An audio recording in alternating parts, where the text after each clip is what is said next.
இந்த மொட்டை மாடியில் நீங்கள் பார்த்துட்ருக்க இந்த ரூமை நாங்கள் வேஸ்ட் ஐட்டம்ஸ் வைக்கிறதுக்காக மட்டுமே ரெடி பண்ணின ஒரு ஸ்பேஸு. ஆனால் உண்மையை சொல்லணும் அப்படின்னா அதை மெயின்டைன் பண்ணுறதுக்காகவே நாங்கள் ரொம்ப டைம் வேஸ்ட் பண்ணிக்கிட்டு தான் இருந்தோம்.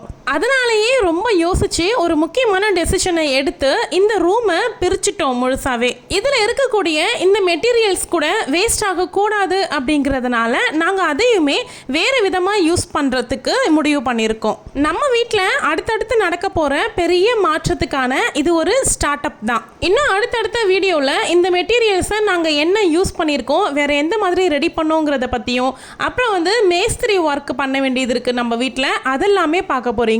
நம்ம வீட்டை பெயிண்டிங் பண்ண வேண்டியதும் இருக்குது. ஸோ அதையும் பார்க்க போகிறீங்க. ஃபுல் ஹவுஸே டிரான்ஸ்ஃபர்மேஷன் வீடியோவாக அடுத்தடுத்து நிறைய பார்க்குறதுக்கு இருக்கீங்க. ஹவுஸ் டிரான்ஸ்ஃபர்மேஷனுங்கிறது ஒரு சீரீஸ் மாதிரி போக போகுது அடுத்தடுத்தது. அதனுடைய ஃபஸ்ட்டு ஸ்டெப்பாக தான் இந்த ரூமை நாங்கள் பிரித்து எடுத்துருக்கிறது.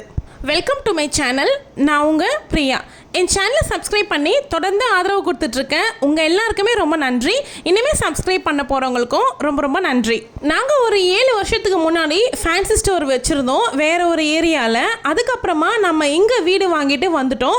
ஸோ போக வர ரொம்ப டிஸ்டன்ஸாக இருக்குது அப்படிங்கிறதுனால வீட்டுக்கிட்டவே வேறு ஒரு ஷாப்பை பார்த்து அங்கேருந்த ஷாப்பை இங்கே மாற்றிக்கிட்டு வந்து வச்சுருந்தோம். அப்போ 2 பேருமே ஷாப் தான் மெயின்டைன் பண்ணிட்டு இருந்தோம். வேலைக்கு எதுவும் போகலை. நாங்கள் வீட்டு பக்கத்துலேயே கடை பார்த்து கடை ஓப்பன் பண்ணதுக்கு அப்புறமா ஒரு 20 நாள்லேயே கோவிடோடைய லாக்டவுன் ஸ்டார்ட் பண்ணிட்டாங்க.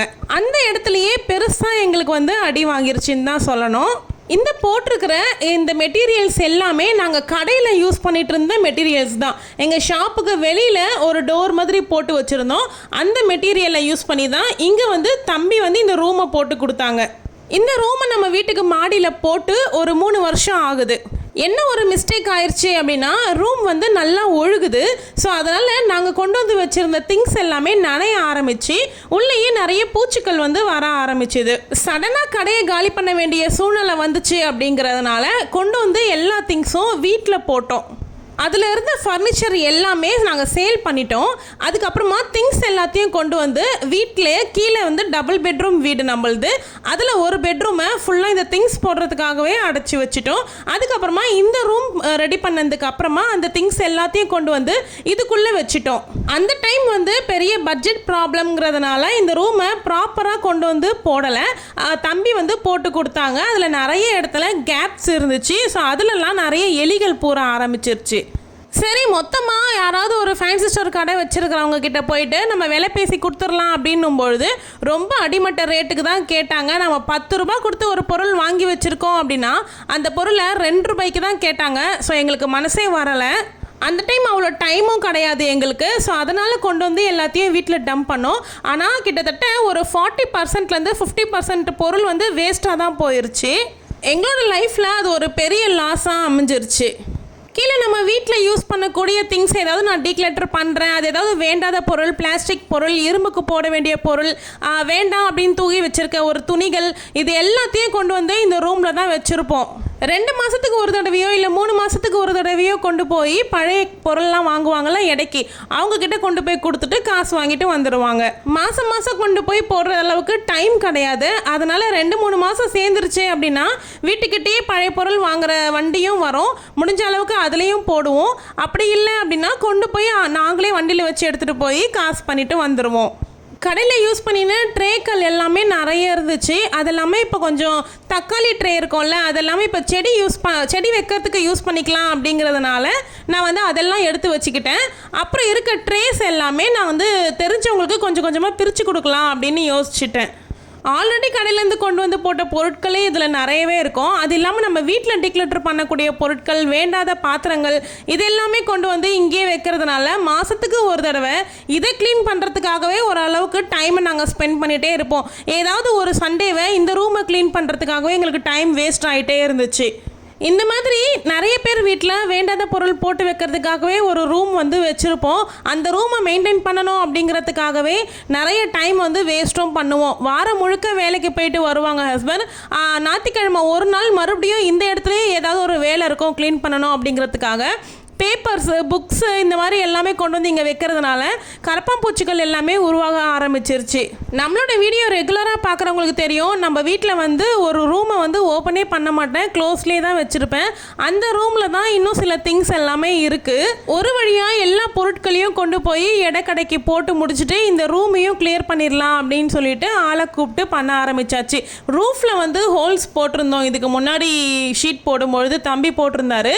அதை பார்த்துட்டு இவங்க திட்டினாங்க. ஃபஸ்ட்டு இந்த மாதிரி ரூஃபில் ஹோல்ஸே போடக்கூடாது, எதுக்காக இந்த மாதிரி ரூஃபில் வந்து ஹோல்ஸ் போட்டிங்க அப்படின்னு சொல்லிட்டு ரொம்ப கத்துனாங்க. இந்த மாதிரி போடாதீங்க, ஒயிட் சிமெண்ட் போட்டு அடைங்க அப்படின்னு சொல்லிட்டு சொன்னாங்க. தண்ணி போக ஆரம்பிச்சிருச்சு அப்படின்னா ஃபுல்லாக ரூஃபே வேஸ்ட் ஆயிரும் அப்படின்ட்டு சொன்னாங்க. அவங்க வந்து ஒரு 2-3 மணி நேரத்தில் மொத்த ரூமையுமே பிரித்து எல்லாமே கிளியர் பண்ணி கொடுத்துட்டாங்க. ஈவினிங் போல் பெருக்கிருங்க, காலில் வந்து சின்ன சின்ன தூளெல்லாம் குத்திரும், ஸோ செருப்பு இல்லாமல் மாடிக்கு வராதிங்க அப்படின்னு சொல்லிட்டாங்க. அவங்க கிளம்புறதுக்கு அப்புறமா எல்லாத்தையும் ஈவினிங் மேலே வந்து க்ளீன் பண்ணியாச்சு. இந்த மெட்டீரியல்ஸ் எல்லாமே யூஸ் பண்ணி நம்ம வீட்டுக்கு வெளியில் வந்து சன்செட் மாதிரி போட்டிருக்கேன். அதே மாதிரி படிக்கட்டுக்கு மேலேயுமே நம்ம வீட்டில் வந்து ஷீட்டு தான் போட்டிருப்பாங்க. ஸோ அதெல்லாம் ரொம்ப வருஷம் ஆயிடுச்சு அப்படிங்கிறதுனால ஒழுக ஸ்டார்ட் ஆயிடுச்சு. இந்த மெட்டீரியல் வச்சு அதையுமே கொஞ்சம் சரி பண்ணிடலாம் அப்படின்னு யோசிச்சிருக்கேன். அதே மாதிரி நம்ம வீட்டு ஹாலுக்கு கொடுத்துருக்க ஜன்னலில் வந்து மேலே வந்து சன்செட் வைக்காமலே விட்டுருக்காங்க. அது ரொம்ப சின்ன ஸ்பேஸ் அப்படிங்கிறதுனால கட்டலையா அப்படிங்கிறது தெரியல. ரூமில் இருக்க விண்டோக்கு மேலே சன்செட் கொடுத்துருக்காங்க, ஹால் விண்டோக்கு மேலே சன்செட் கொடுக்காம விட்டதுனால ஸோ மழை காலத்தில் எல்லாமே அந்த விண்டோ நனைஞ்சு உப்ப ஆரம்பிச்சிருது. அது வந்து உட்டு தானே, ஸோ அதனால் ஈரம் பட்டு ரொம்ப உப்பிடுது. அதனால் இந்த ஷீட்டையே யூஸ் பண்ணி அதுக்குமே ஒரு சன்செட் மாதிரி சின்னதாக போட்டுடலாம் அப்படின்னு யோசிச்சிட்டோம். நம்ம வீட்டு கேட்டுமே வந்து சன்செட் இல்லாமல் நல்ல மழை வெயில்னு இருந்ததுனால ரொம்பவே வேஸ்ட் ஆயிடுச்சு. கீழ்ப்பகுதி எல்லாமே தூள் தூளாக உதிர ஆரம்பிச்சிருச்சு. அதையுமே கட் பண்ணி எடுத்துகிட்டு ஆல்ட்ரேஷன் பண்ணுற வேலைலாம் இருக்குது. அதெல்லாமே அடுத்த வீடியோவில் போடுறேன். என்னென்னலாம் இப்போ நம்ம ஆல்ட்ரேஷன் பண்ணியிருக்கோம் இந்த மெட்டீரியல்ஸ் வச்சு அப்படிங்கிறத நாளைக்கு வரக்கூட வீடியோவில் நான் உங்களுக்கு கொடுக்குறேன். ஃபஸ்ட்டு இந்த இரும்பில் போட்டிருக்க இந்த ரூமை பிரிச்சுட்டு நம்ம வந்து செங்கல் வச்சு ஆளை கூப்பிட்டு கட்டலாம் ஒரு ரூம். இப்போ நான் நிற்கிறேன் பார்த்தீங்களா, அந்த பிளேஸ்லேயே ரூம் கட்டிக்கலாம் அப்படின்னு சொல்லிட்டு ஆளை கூப்பிட்டெல்லாம் விசாரித்தோம். இந்த இடமே வந்து 90 ஸ்கொயர் ஃபீட் 92 ஸ்கொயர் ஃபீட் கிட்ட வருது. அதனால் ஒரு சதுரம் கணக்கு தான் வரும், 2 லட்சம் ஆகும் 2 லட்சம் ஆகும் அப்படின்னு எல்லாம் சொன்னாங்க. யோசித்து பார்த்தோம், அதெல்லாம் பட்ஜெட் அதிகமாக போகுது அப்படிங்கிறதுனால இல்லை இப்போதைக்கு வேண்டாம் அப்படின்னு சொல்லிட்டு முடிவு பண்ணிட்டோம். பட் ஒரு 2-3 வருஷம் கழிச்சு ஒரு ரூம் கட்டுறது தான். ஏன்னா இப்போ வீட்டில் நிறைய டீக்ளட்டர் பண்ண ஸ்டார்ட் பண்ணிட்டேன். டைம் கிடைக்கும் பொழுதெல்லாம் ஏதாவது ஒரு பிளேஸ்லேருந்து எந்தெந்த பொருள்லாம் வேணாம், இதெல்லாம் யூஸ் பண்ணல அப்படிங்கிறத பார்த்து டீக்ளட்டர் வந்து கண்டினியூஸாக பண்ணிக்கிட்டே இருக்கேன். அப்பப்போ கொஞ்சம் கொஞ்சமாக கொண்டு போய் நம்ம இடைக்கடைக்கு போடுறதுக்கு முடியாது. ஸோ ஒரே இடமா வச்சுட்டு மொத்தமாக ஒரே நாளாக போய் போட்டோம் அப்படின்னா டைம் ஈஸியாக முடிஞ்சிடும். ஒரு ஸ்டோர் ரூமுங்கிறது இருந்துச்சு அப்படின்னா ரொம்பவே ஈஸியாக இருக்கும் வீடை கொஞ்சம் நீட்டாக மெயின்டைன் பண்ணுறதுக்கு. இப்போ ஒரு 10 டேஸாக நான் வந்து பெல்ட் வந்து போடுறது கிடையாது இடுப்பு பகுதியில். ஸோ அந்த பெல்ட் போடாததுனால எனக்கு கொஞ்சம் வேலை செய்கிறதுக்கு கம்ஃபர்டபுளாக இருக்குது. மொட்டை மாடியும் க்ளீன் பண்ணி முடிச்சதுக்கப்புறமா எனக்கு வந்து ரொம்ப வருஷம் கழித்து இவ்வளோ பெரிய ஸ்பேஸோட மொட்டை மாடியை பார்க்குறதுக்கு ரொம்பவே ஹாப்பியாக தான் இருந்துச்சு. ஆக்சுவலி உண்மையாகவே இந்த ரூமை பிரித்ததுக்கு நான் உண்மையாகவே ஃபீலே பண்ணல. இப்போ தான் உண்மையாகவே ரொம்ப ரிலீஃபாக ஃபீல் ஆகுது. ஏன்னா இதை இருக்கும்பொழுது நிறைய வேலை இழுத்துகிட்டே இருந்துச்சு. இதை பிரிச்சுட்டோம், இன்னும் கொஞ்சம் புள்ள வேலை இருக்குது, அதெல்லாம் முடிச்சிட்டேன் அப்படின்னா கம்ப்ளீட்டாக நிம்மதியாக இருக்கும்.